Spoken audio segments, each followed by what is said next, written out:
Okay, yo, yo, yo. Thank you for spending some time with us today. I'm John, and this is John's Take, a podcast by Cairo. Very original title, which I think was very well put together. Today we have a special guest with us, an individual who's very well known in the Japanese American community, especially around Little Tokyo, for the amount of time and effort he spends with different organizations, his volunteerism, and he's a very well-rounded individual, very highly thought of. I'm talking about Kent, who comes to us from northern San Diego County. And one of the things that he is very proud of is the fact that he is an Eagle Scout. And maybe we'll get into that a little bit more as we get through the podcast. Kent, you want to tell us a little bit more about yourself? Sure thing. Thanks, John, and thank you, Cato, for having me for this podcast. My name is Kent, and I am, like John said, from Northern County, San Diego, from Troop 787, very proud Eagle Scout. I am a half Yonsei, half Shinnisei. My mom is a Sansei, and my dad is an immigrant from Japan, specifically from Kumamoto Prefecture. Well, great. Mother's Day was, we just passed Mother's Day, and we have Memorial Day that's coming up. And when I think about these holidays, I think about the people that are involved in them. Like our parents. For Memorial Day, I always think of my uncle who was in the 442nd, and I think back on their times and their lives and what they did, what their work ethic was like. Because I always remember my parents talking about how hard my grandparents worked. And then I looked at how hard my parents worked. And I was thinking about this work ethic by generations. And Kent, I know that your family has been in northern San Diego County for a long time, has a very long relationship with like everything that goes on there. Could you share with us a little bit about what's your perception of, say, your grandfather's work ethic was? Sure, yeah. So maybe a little bit of background. My great-grandfather, my grandpa's father, came here in the late 1800s. He was not the firstborn, so he was able to freely, immigrate from Japan to America, ended up in Southern California at some point, and pursued small farming. I think they were in the Downey area, starting off, doing a little bit of farming there. And then, of course, executive order happens, and they were shipped off to Poston, Arizona. And it was at that point where my grandpa, I think, was coming of age. He hit 18 while he was in camp, was able to go to Chicago to, I think, explore the world a little bit outside of the camp. He got to work in an auto place and learn how to work on cars, which he still uses that knowledge to this day.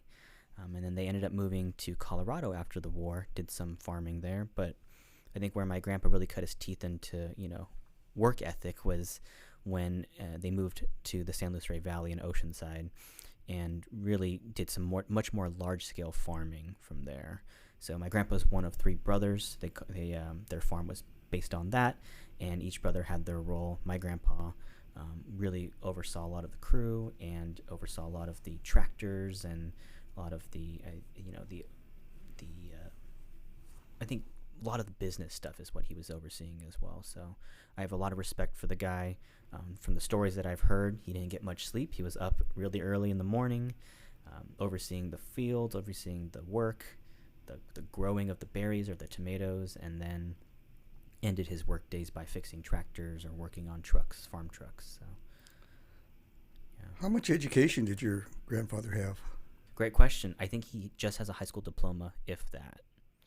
And he was honored in the Nisei Week parade a couple of years ago, correct? That's right. In 2015, he was honored as a Nisei Week Pioneer Award or Pioneer Spirit Award. So the picture I see of him in the car smiling and waving, that's a real smile. That is a genuine smile of a gentleman in his early 90s, I think. And he is how old now? He just turned 100. We just celebrated his 100th birthday. And how did you help celebrate that? Well, my mom and her siblings threw a wonderful party. We invited 100 of our relatives, family, friends, and Just a really nice time to just recognize him, bring everyone together, and it was a great excuse, I think, just to gather. Do you think your grandfather's work ethic carried down to two generations, through your parents? And do you think the way he lived his life or lives his life has any effect on how and what you do today? I feel like I can't say it's 100% him or 100% anything. It's probably a mixture of him and my grandma, to be honest. And while my grandpa was tending to field work or looking at the berries, my grandma was also at home raising 5 kids. And that's not easy work in itself as well. But I would say generationally, 100% of the work ethic that my mom had, I think she can attest that to it being raised by both my grandparents who had very strong work ethic. Again, working the field or working in the packing shed. Even my mom and her sisters worked in the packing shed, packing berries and tomatoes, right? So, and then my mom and one of her sisters became teachers, public school teachers. And as a child, watching my mom go into campus on the weekend and getting her curriculum ready, getting her supplies ready. I even went to the copy room with her on the weekends, and we made copies of lesson plans and things and materials for the kids. Those are things that I even take today, right, where if things cannot get done during the week, then I am taking some time on the weekends or finding some time after work to make sure that I'm getting things done that I need to get done. Well, I think your grandfather would be proud of you for doing things like that or caring about whatever it is you're doing enough to spend additional time doing that. On a personal note, I remember way back when I was going to school, I had the opportunity to meet a gentleman in Monterey. His daughter was my college roommate's girlfriend, so we would go down every so often. I got to meet him, and his name was Kiyoshi. And he lived a pretty tough life. He was a fisherman out of Terminal Island prior to World War II. When 9066 came into being, he was sent to first Tuna Canyon Assembly Center and then to Heart Mountain. And so after the war, wasn't able to fish anymore. So the family moved to Monterey, and you did whatever you could do to earn money. He had a family of 3 at the time, his wife, oldest daughter, and then there were 3 more daughters that came along in the next 3 or 4 years. So he became a gardener. He had a gardening route in Monterey, worked 6.5 days a week. On Saturday night, after his gardening job, he would sleep a little bit and then go to the VFW at Fort Ord and clean up the VFW hall because they always have parties and gatherings there. So he'd do that early in the morning. And then Sunday, he'd take Sunday afternoon off. And Sunday night, he had a job cleaning the officers' club at Fort Ord. And he did this, 51 days out of the year. Took 1 week off, and the family would go to the state fair in Sacramento. And he thought that was great because he didn't have to garden, and the girls said, oh, it was so hot, and it was so dry, and it was so dusty. But that was his life, and it was like, so dedicated to be able to just provide for his family. And also, he was sending money home to Japan because, after the war, a lot of people were still in pretty bad shape. And so when I was working, I would have some, pretty tough days. And I'd always think back about, as bad as I'm having, or I think I'm having it, boy, Mr. Kiyoshi-san, did so much more. And, although he never was, driving Cadillacs or anything like that, raised 3, lovely young ladies who, married and went on to have their own families and all. And, another side item to this is their oldest daughter, who was born in camp, would be the first of the family to go to college. And they were very, very proud of that. So she was accepted in San Jose State, went for orientation. She was killed in an auto accident. And you think about you think about, the tragedy, plus you just, you can't take time off. You have to keep working, and you just kind of live through, it's like, what is it, Shigata Ganai? Yeah. And I think the Nisei and the Issei, really had that ingrained in them. And I always think about that kind of rolling downstream, to our generation or my generation, and Yonsei, and how that kind of affected us in the way we do things, and especially like you were saying, your mother's influence and all. What would you think about your generation's work ethic in comparison with maybe your parents or your grandparents? Because I know millennials sometimes have kind of a bad rap, but I'm not being one. It's hard for me to say anything. You're not a millennial, John? Oh no. Great question. I think I do my best to surround myself with people who I closely align with, depending on our views, our maybe even work ethic. And something I heard from a good friend, he said, you are the average of your 5 closest friends. So I do my best to surround myself with good people so that, we are all successful together. For the millennials I surround myself with, everyone, I think in their own way, is successful. And success can be defined in different ways. Some folks are buying homes. Some folks are starting families. Some folks are just getting along with their careers. And I think as far as work ethic goes, it is pretty much the same. We're all in this to do our best to provide for ourselves or our families. No one in my circles is really having a hard time trying to feed themselves, so I think that's always a plus. But at the end of the day, everyone is just trying to survive right now. I think it's another reality.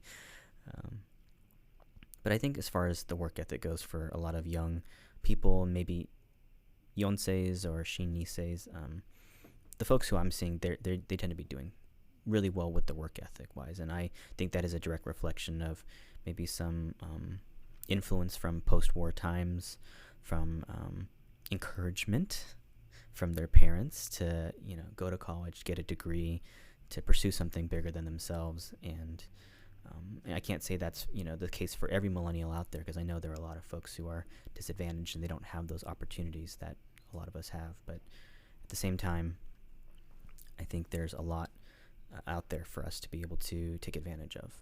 And I'm seeing a lot of folks really seizing opportunities, especially in my circles. So as far as the work ethic goes, I think I'm seeing a lot of good stuff. Well, from my vantage point, I would agree with you. I see a lot of positives, from the millennial group. And every time, I get together with my friends who are baby boomers, it's like, boy, these kids are really smart.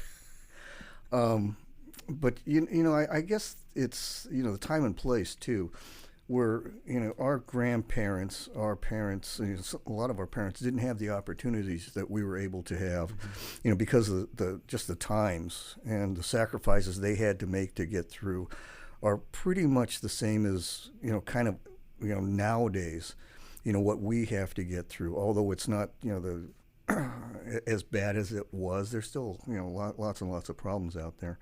And being able to take what we've learned from the past and which would enable us to be successful, or at least be able to get by in today's world is I think something that I will always thank my grandparents, my parents, and my relatives for, because they kind of set the bar for us, or at least for me.